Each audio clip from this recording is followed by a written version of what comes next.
Hey guys, All in Crypto here, and welcome back, ladies and gentlemen, for another YouTube video. Hopefully you've all had a great start to your weekends. This is going to be rather a chilled out one. We're not starting the video off with a Christmas intro. I actually lost some subscribers on the back end of that intro from yesterday's video. But I just want to share some thoughts on the cryptocurrency market, express kind of where I'm at, and also I almost want the theme of this video to be talking about a trap that I believe is potentially set for retail investors, a full sense of security that potentially is being given. We're seeing inflation come down. We have JP Morgan's, Morgan Stanley's model for the US CPI actually getting it back down by the end of next year between their sort of 2 to 3% target. And I think, in my opinion, that is not going to be the case unless there's some sort of a real demand destructive event like what we saw in March 2020. And this ties in with our thesis. We said that one reason we had to take a sort of bullish stance on the short term, and it was only one of many reasons, was due to the RSI and the bullish div that it was giving us. These are to be taken seriously, in my opinion. When you get a bullish div certainly on the weekly time frame and even higher up, it's something to be taken seriously because it shows that potentially a trend is vulnerable, subject to change, or there may be a little bit of kickback with the current trend that you're in. For all intents and purposes, I still think that this is very much a bear market until proven otherwise, and we still bias that there's more downside to come. But what we've said since 15K is everybody is far too short. Yesterday, we actually called for the short squeeze on the non-farm payroll data, which of course is what we're going to have to talk about in this video. This was the big news that came out yesterday. So just to wrap up on this, for those of you that are new to the channel, those of you that have been watching me over the past week, we've really been talking about this playing out again.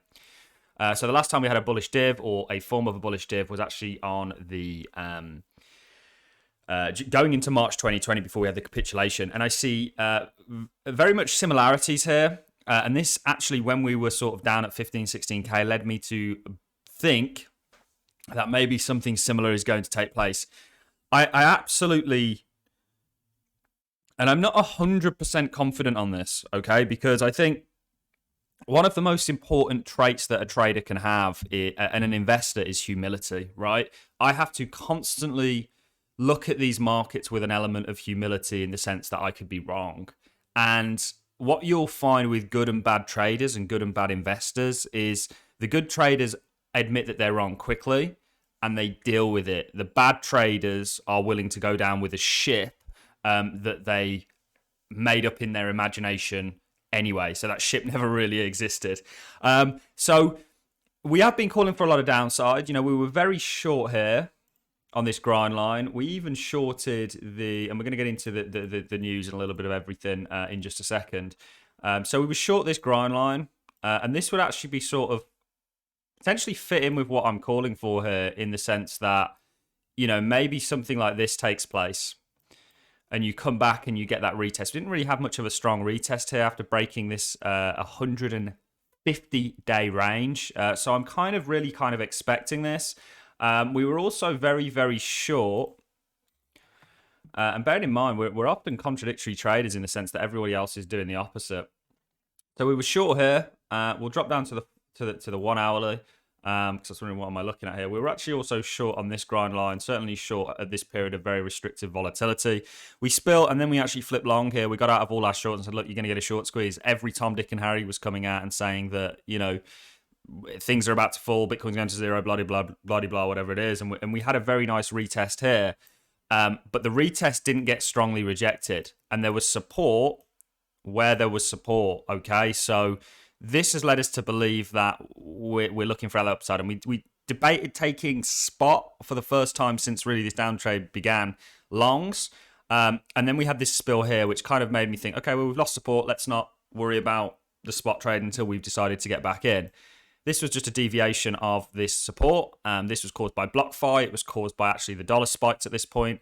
And then the dollar which people got very nervous it was about to reassert, actually has shown a lot of weakness. And a part of our overall thesis, we said that the bullish div was one.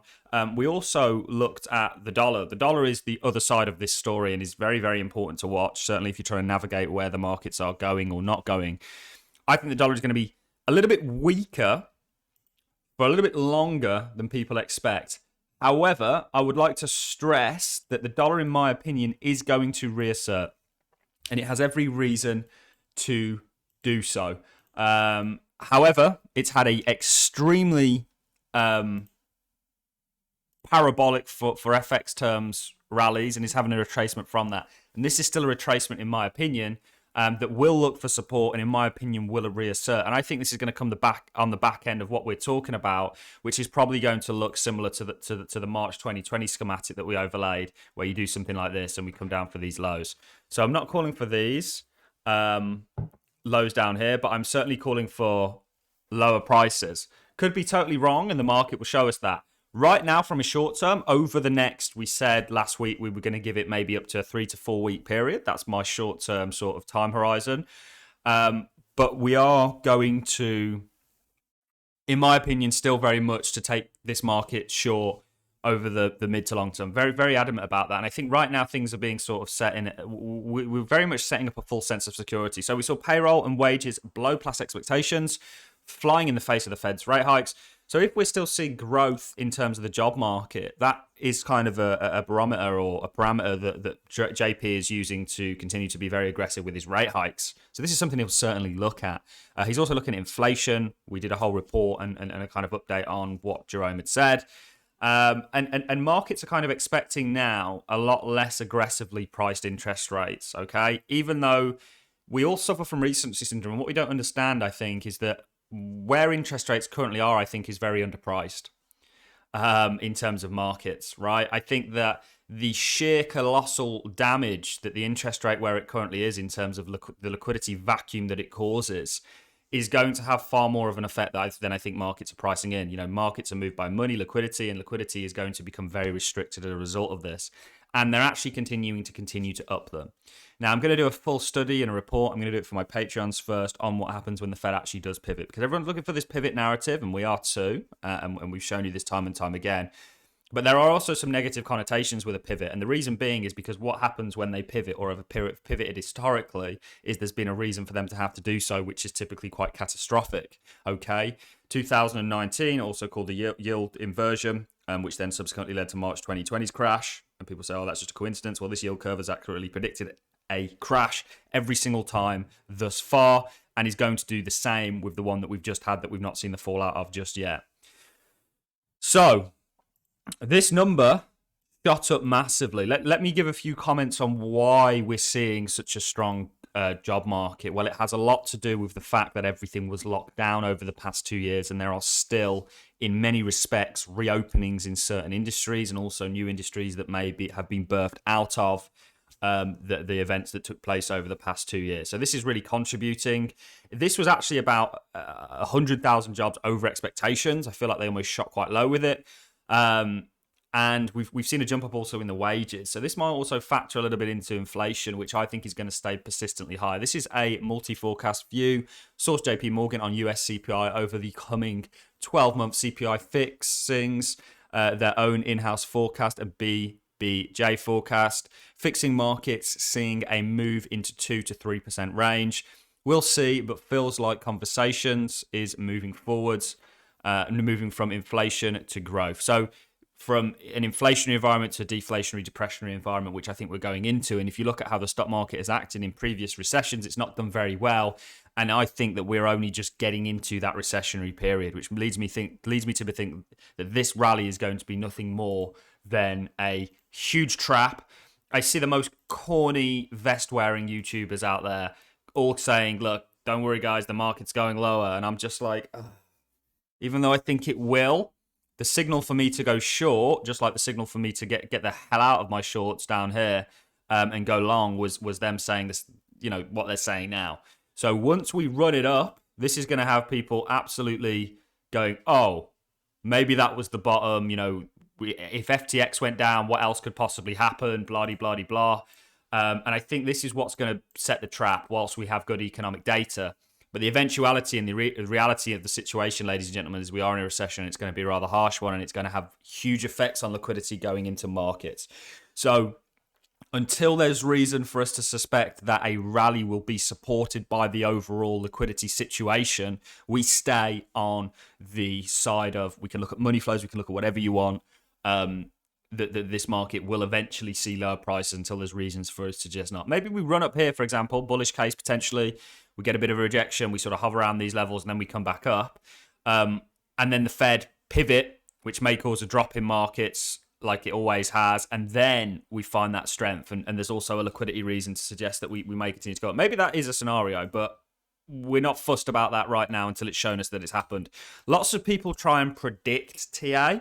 So they try and predict, and I also do the same thing, what's happening, and I'll use that as a kind of way to trade or whatever it may be, just like we kind of came up with a theory that we were going to get the rally from 15K. However, for me, when you actually get, it's a far more of a concrete evidence to actually get a technical pattern play out and be valid and is there in the charts before deciding what you're going to do as a result of it. And this is what leads me to believe that this was a very strong grind line, that the grind lines are extremely important, that you're probably going to come up and retest. I even see you potentially could run this, and this is going to get everyone bullish. You're going to see all those vest-wearing weirdos come out and say that they are bullish again, and oh, maybe that was the bottom. That's when I take this short. That's when real bad economic data starts to hit. You know, inflation, we looked at OPEC yesterday. We looked at what's still going on around the world. We looked at the zero-something policies in China.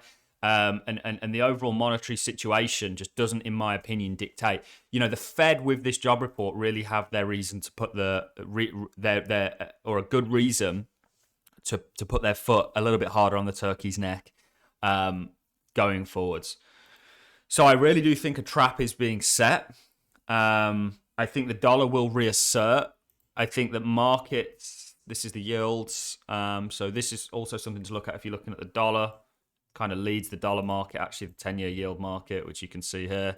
What have we got here? This is the 30-day Fed funds futures, which we looked at, which is actually still coming in very aggressive. And you can see, I mean, look at the correlation here on the daily with, we don't want the Dixie, we want BTC.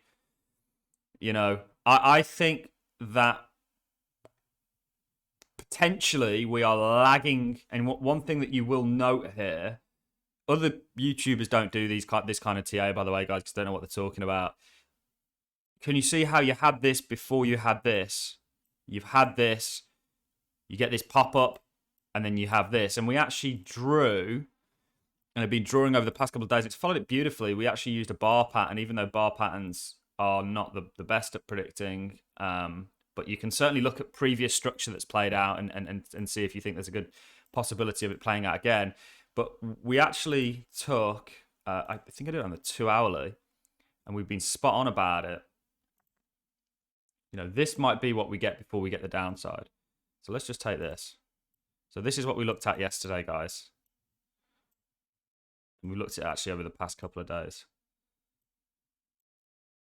But essentially, something like this taking place. Yeah, you kind of find this, you're doing this, a similar thing today, you get this support and then you get this boom up. Potentially it's going to take you to your 1750, 18K. I think you're going to get really good short interest actually into here, so that might be the rally done.